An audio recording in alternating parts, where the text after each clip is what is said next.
Time for the sideshow. I don't think the Republicans get it yet. The problem many of us had with President Bush was not that he was any less intelligent than most presidents, or certainly not most journalists. God gave him brains. It was his utter disdain, George Bush's utter disdain for any kind of thought or culture, his total lack of curiosity toward anything beyond his own backyard.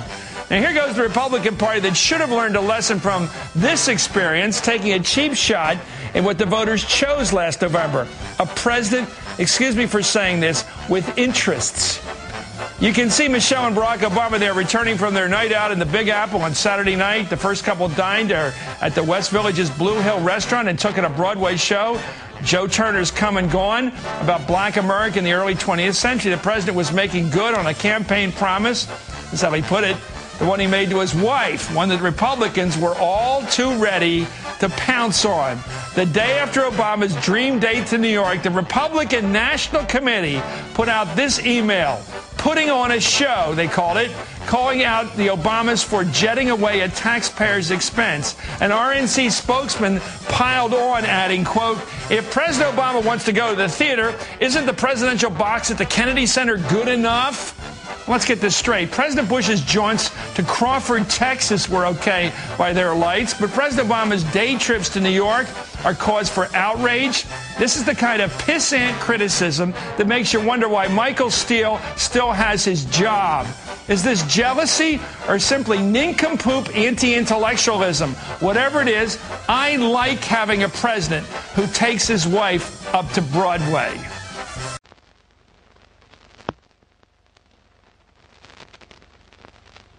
Barack and Michelle Obama had a big date night here in New York City on Saturday. Check it out. Here's what the Republicans are reduced to: slamming Obama for going on a date.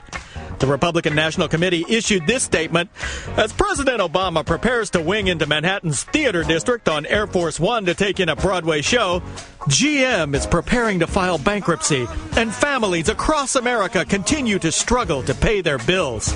Have a great Saturday evening, even if you're not jetting off somewhere at taxpayer expense.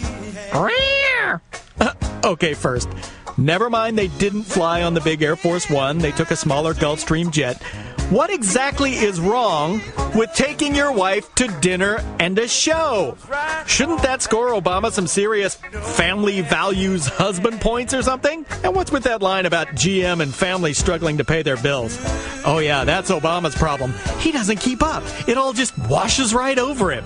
And as for jetting off somewhere at taxpayer expense, apparently it was just fine all those times President Bush flew to Crawford, because he was clearing brush, communing with the land, sometimes for 6 weeks at a stretch. The RNC had to get in one last dig, saying, if President Obama wants to go to the theater, isn't the presidential box at Kennedy Center in Washington good enough? Yeah, I mean, why would anyone want to go to Broadway to see theater? I hear you can get really good sushi in North Dakota, too. You know what I think is the real reason the Republicans are so upset? Obama enjoys being married, and he's not wearing a tie. The nerve of some people. Thank you, Ken.